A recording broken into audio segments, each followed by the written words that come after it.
dekonstruksi mungkin terlalu sempit kayak gitu, sesuai dengan horizon pemikiran kami yang guru kayak gitu, sehingga kita tidak yang lain-lain tidak kita rambah.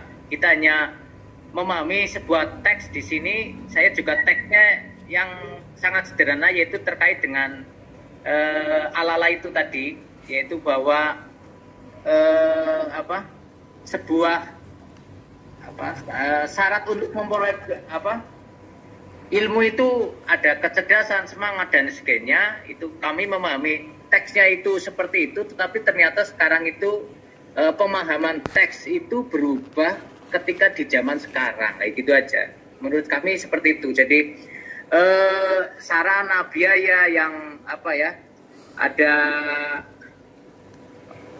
kejukain wahirsin wasbarin wabulhotinnya itu ya, bulhotin sekarang juga berbeda kayak gitu, kemudian hirsin sekarang juga berbeda kayak gitu. Menurut kami seperti itu kayak gitu. Nah, kemudian yang terbaik seperti apa ya, monggo kami juga ini sebenarnya minta masukan dari profesor ini kaitannya dengan pemahaman saya juga ketika memahami dekonstruksi, memahami ini pemikirannya juga kami kemudian kami mencoba teori dekonstruksi ini kita untuk memahami teks terkait dengan kitab al-ala tadi atau taklimu ta'alim tentang syarat-syarat untuk memperoleh ilmu kayak gitu, yang mengalami perubahan di era informasi. Tadi tentang apa yang disampaikan oleh Pak Dudiono berkait dengan konsep dari redaksi dekonstruksi itu sendiri. Kalau saya membaca sekilas bahwa dekonstruksi itu kalau bisa diartikan kan penataan ulang. Ini berkait dengan teori tentang kebenaran, bahwa kebenaran itu bersifat tidak pasti dan terbuka, sehingga muncul kemungkinan lain, sampai muncul kemungkinan lain yang dianggap lebih baik. Nah, ini mengarahkan kepada manusia untuk memahami fenomena real atau kenyataan yang terjadi. Jadi dalam hal ini ketika berbicara mungkin mengarah kepada mindset yang baru begitu ya. Jadi ketika diterjemahkan dalam dunia pendidikan, tadi Pak Saridin mengarahkan ke sana, barangkali akan lebih jauh lagi kalau berbicara tentang era new normal, maka di sana perlu ditambah digali lagi barangkali mindset guru yang harusnya untuk mensiasati adanya perubahan yang kekinian itu seperti apa, barangkali itu lebih digali lagi. Nah, kalau berbicara ke dekonstruksi rasionalitas masyarakat muslim, nah barangkali ketika berbicara tentang bagaimana syiar Islam mungkin berbicara tentang fenomena real saat ini, kita perlu merambah ke dunia medsos misalnya, seperti itu barangkali berbicara tentang dekonstruksi. Mungkin saya salah, terima kasih, hanya sekedar ingin minta tambahan pencerahan dari dekonstruksi itu sendiri. Terima kasih.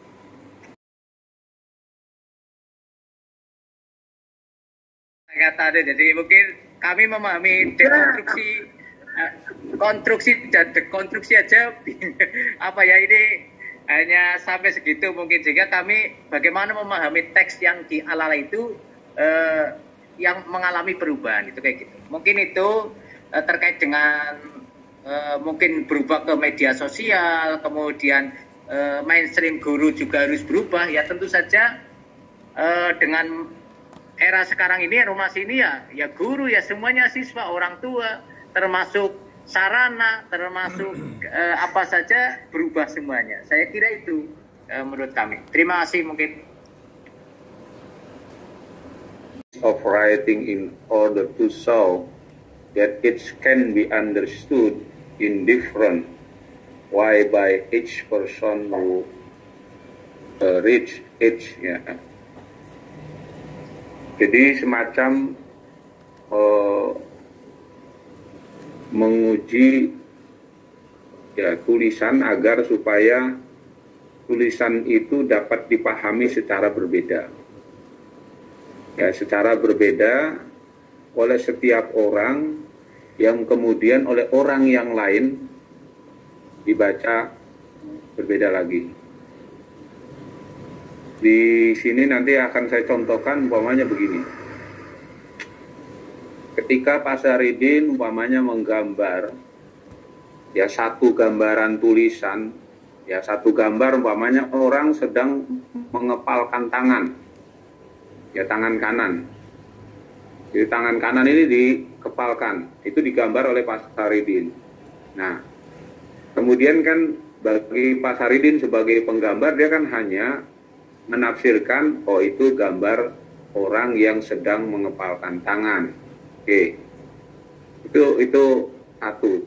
Tetapi ketika gambar itu dikasih ke Pak Syarif yang aktivis pergerakan, kan gitu, maka gambar yang dibuat oleh Pak Saridin itu dimaknai berbeda. Oh, itu berarti simbol perlawanan, berarti kita harus melakukan perlawanan, kan gitu. Nah, beda lagi ketika gambar itu dikasih ke Pak Dudi. Itu Pak Dudi ini sebagai seorang yang penuh tafsir gitu. Jadi dia menafsirkan, oh ini berarti tindakan kekerasan, nah gitu. Nanti dikasih lagi ke Pak Ibnu, lain lagi, kan gitu. Ya, oh ini maknanya ya sebagai perlawanan atau apa, kan gitu. Jadi itulah yang disebut dengan dekonstruksi. Jadi satu teks itu ada dipahami, ada unsur, bukan hanya unsur luar, tapi ada makna di balik itu semua. Itu namanya dekonstruksi. Jadi untuk menguji satu tulisan agar apa yang dipahami secara berbeda oleh orang itu kemudian dibaca ulang, dipahami berbeda lagi, dibaca ulang, dipahami berbeda lagi, dibaca ulang, dipahami berbeda lagi. Read itu read, ya read, dibaca ulang, dipahami beda lagi, beda lagi. Nah, atau dalam bahasa yang sederhana, itu rekonstruksi adalah satu pembongkaran yang tujuannya itu untuk menyusun kembali ke dalam tatanan yang lebih signifikan atau yang lebih bermakna, yang kemudian nanti hasil dari dekonstruksi itu adalah akan melahirkan ya konstruksi baru atau bangunan baru, kan itu ya, atau bangunan baru. Nah, atau ada yang maknai lagi, ya, kajian dekonstruksi berarti merupakan cara membaca secara kritis sehingga mampu menangkap makna dengan cara yang berbeda bagi orang yang membacanya dan sekaligus juga mampu menunjuk asumsi yang ada di belakang sebuah teks tersebut. Gitu. Jadi kira-kira begitu. Ini tokohnya memang ada Michael Foucault, ada juga Jacques Derrida yang banyak disoroti oleh Pak Saridin. Ini kan adalah Jacques Derrida, ya. Jacques Derrida ini nanti dia dipengaruhi oleh banyak tokoh. Ya, salah satunya itu nanti ada Sigmund Freud, ya, ada juga tokoh-tokoh yang lainnya. Yang ini juga nanti akan berpengaruh juga terhadap Heidegger ataupun juga dipengaruhi oleh Edmund Husserl, ya, seorang tokoh hermeneutik. Memang ini banyak filsafat kaitan dengan ini. Nah, pikiran dia, ya, tips dari tiga yang dihadapi oleh filsafat kontemporer, ya, jadi yang dipahami problem yang terjadi pada filsafat kontemporer. Yang pertama adalah matinya filsafat. Jadi Derrida, ya, itu filsafat tidak mampu menjelaskan persoalan yang berkaitan dengan sains dan ilmu pengetahuan. Gitu. Maka inilah yang kemudian ketika terjadi strukturalisme itu sebenarnya dulu kan semua ilmu itu kan nginduknya ke filsafat. Ya, makanya filsafat sering disebut sebagai the mother of science. Artinya induk atau ibu dari semua ilmu. Itu nanti larinya ke filsafat.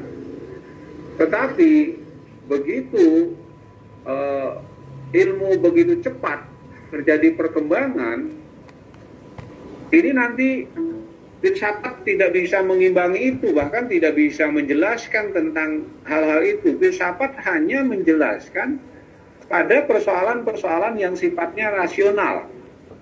Tapi begitu pada persoalan-persoalan yang sifatnya empiris, ya dalam arti yang eksperimental, ya eksperimen itu nanti tidak bisa dijelaskan oleh filsafat. Inilah yang kemudian oleh Derrida dikatakan bahwa filsafat mengalami kematian.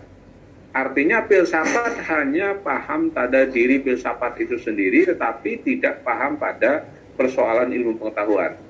Ya, akhirnya nanti terpecah itu filsafat dengan pengetahuan sendiri, filsafat sendiri. Sehingga lahirlah kemudian gelar-gelar pun juga nanti ada gelar khusus ilmu dan ada gelar filsafat. Kalau dulu kan semua gelar itu adalah kefilsafat. Ya, meskipun Barat sampai sekarang masih di tingkat S3 itu masih gelarnya filsafat. Umpamanya gelar PhD itu kan ya gelar ilmu hadis juga PhD, gelar ilmu filsafat juga PhD, gelar ilmu pertanian juga PhD, gelar engineering juga PhD. PhD itu adalah filosofi doktor. Jadi doktor di bidang filsafat dari berbagai ilmu, meskipun Pak sampai sekarang. Tapi di tingkat praktis sekali lagi gelar itu nanti sangat dikaitkan dengan ilmu pengetahuan yang ada. Ya sarjana kedokteran SKed, umpamanya, sarjana teknik ST, ya sarjana komputer SKOM dan seterusnya itu menunjukkan tidak tidak dikaitkan dengan filosofi pembangunnya. Nah kemudian yang kedua adalah adanya pluralisme rasionalitas. Apa? Jadi rasionalitas itu kalau menurut kalangan ini kan yang dikritik oleh Derrida ini kan kalangan strukturalisme, ya. Jadi kalangan strukturalisme, jadi kan menganggap realitas yang ada itu ya sudah terstruktur, sudah tersistem padanya, gitu, ya. Sehingga rasionalitas yang kita bangun pun juga terstruktur gitu. Jadi semua itu nanti akan berlaku secara mutlak dan universal. Ya. Nah, tetapi kalau menurut Derrida, rasionalitas itu bisa banyak gitu. Tidak menunjukkan makna yang sifatnya mutlak dan universal, tetapi sangat variatif gitu. Jadi nanti terletak pada permainan bahasa, ya. Ya kan saya contohkan beberapa itu. Jadi hanya terkait dengan permainan bahasa saja, benarnya rasionalitas itu. Ya jadi ada rasionalitas yang pragmatis nanti sifatnya, gitu. Rasionalitas yang sifatnya pragmatis.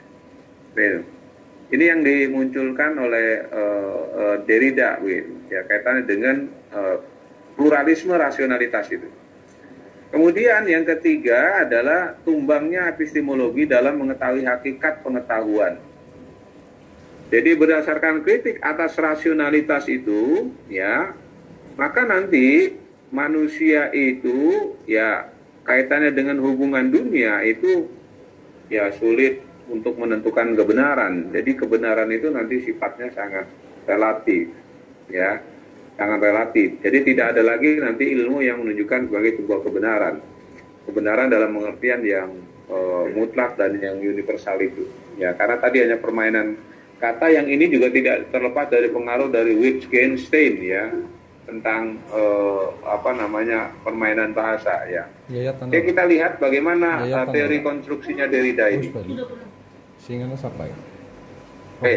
Jadi menurut Derrida itu dekonstruksi itu bukan satu analisis, bukan juga kritik, bukan juga metode, bukan juga aksi, ya, bukan juga operasi. Singkatnya dekonstruksi adalah alat penyelesaian dari satu subjek individu atau kolektif yang berinisiatif dan menerapkan pada satu objek teks atau bentuk.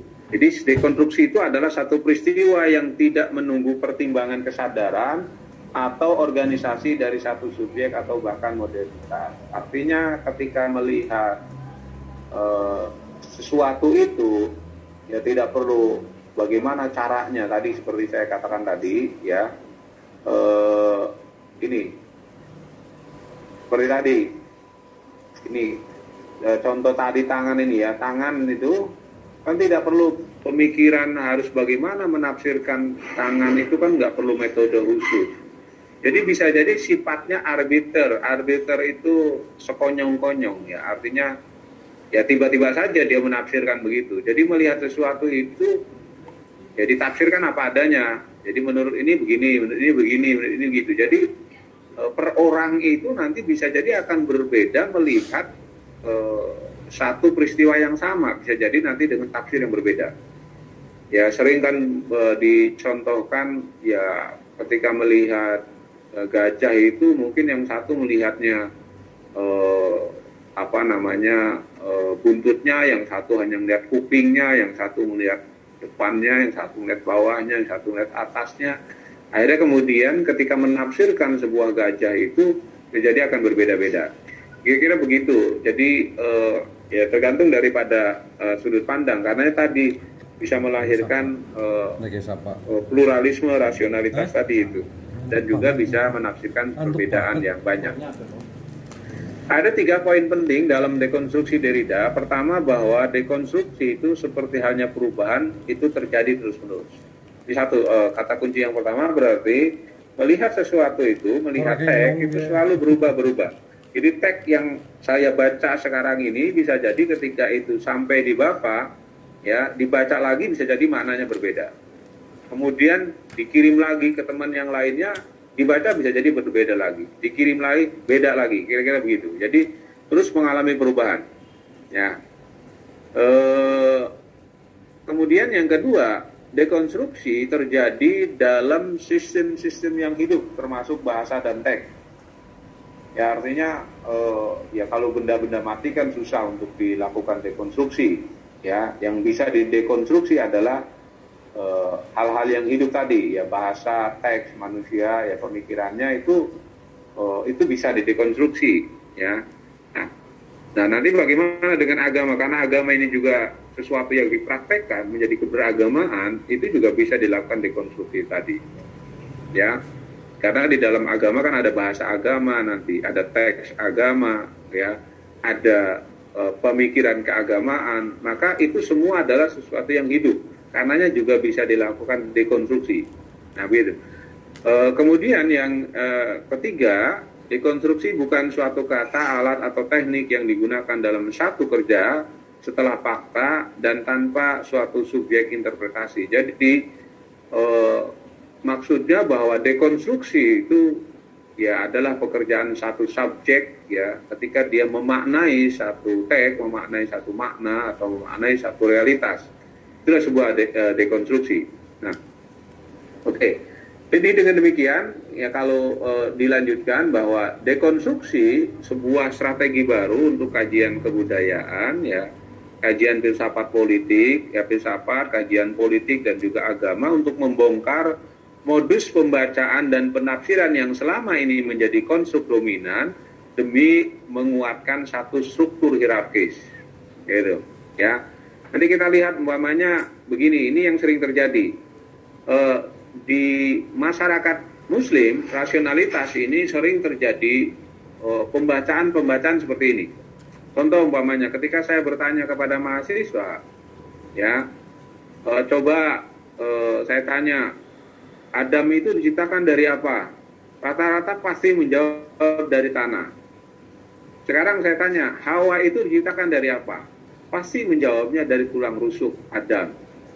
Nah, pemaknaan seperti itu, ya pemaknaan seperti itu, kalau kemudian dimaknai lebih lanjut, kalau Hawa diciptakan dari tulang rusuk Adam, berarti Hawa itu adalah kelas kedua.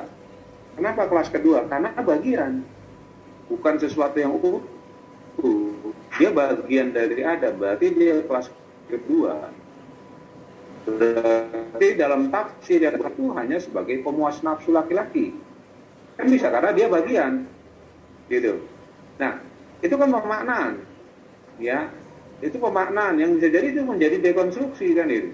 Apalagi kemudian ketika dicari teologisnya, coba sumber utamanya adalah Quran sebagai sebuah teks. Sekarang kalau ditanya kepada mahasiswa, adakah teks yang menyatakan bahwa Hawa itu diciptakan dari tulang rusuk Adam? Pasti menjawab sangat sulit. Nggak ada Al-Quran secara eksplisit menyatakan bahwa Hawa itu adalah diciptakan oleh Tuhan dari tulang rusuk Adam. Nah, kalau begitu berarti teks itu harus kita dekon dong, harus kita runtuhkan dong, harus kita bongkar.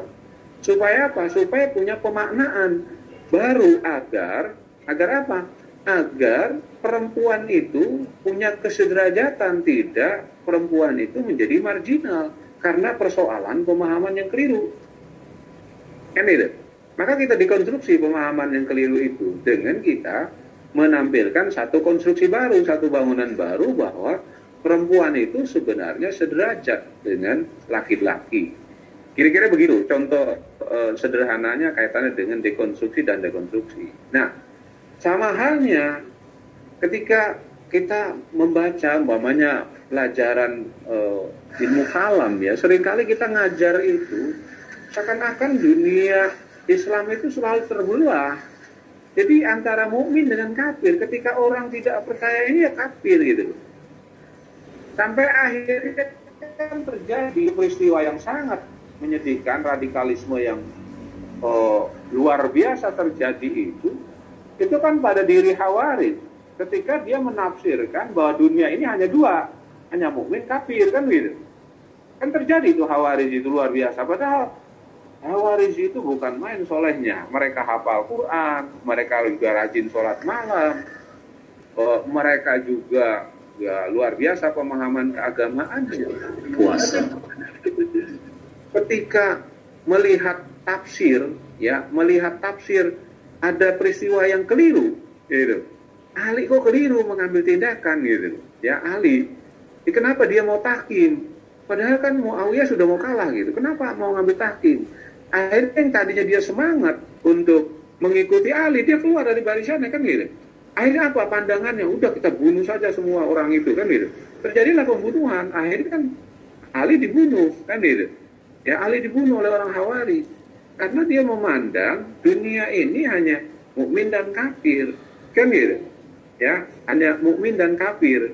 Jadi tidak melihat ya sebenarnya kan ada munafik, ya belum ada turunan-turunan mukmin itu kan juga mungkin dari sisi kualitas, dari sisi kualitas, kemudian dari sisi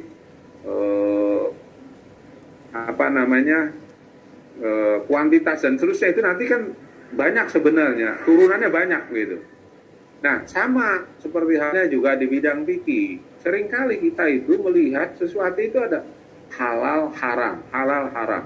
Lihat kalau Pak Ibnu ngisi di RRI itu umpamanya dialog, pertanyaan masyarakat itu, kalau saya umpamanya di bulan Ramadan ini nutuin mata itu kira-kira itu batal apa enggak? Dosa apa enggak kan gitu? Dosa tidak dosa, batal tidak batal.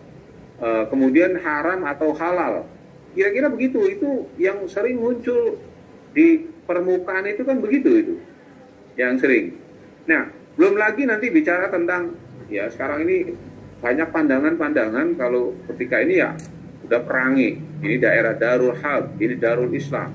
Ini kan pandangan-pandangan yang berpikir dialektik. Jadi cara berpikir orang Arab itu memang umumnya begitu, dialektik. Ya ada halal, ada haram, ada Darul Harb, ada Darul Islam. Ya, kemudian ada mukmin, ada kafir, ada salaf, ada kholaf, tradisionalis, modernis, ya, din dan daulah.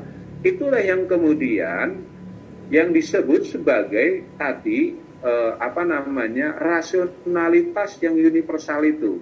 Jadi ketika persoalan ini adalah persoalan din, ini universal. Jadi kalau persoalan politik berarti persoalan daulah. Seakan-akan itu dipisah-pisahkan, dikotakan pada rasionalitas yang mutlak, yang universal, yang berlaku semua. Yang begini ini halal semua, yang begini haram semua begitu. Itu yang ditolak oleh Derrida. Jadi kecenderungan strukturalisme, ya kecenderungan strukturalisme itu melahirkan sesuatu yang sifatnya oposisi biner ada sesuatu pembedaan.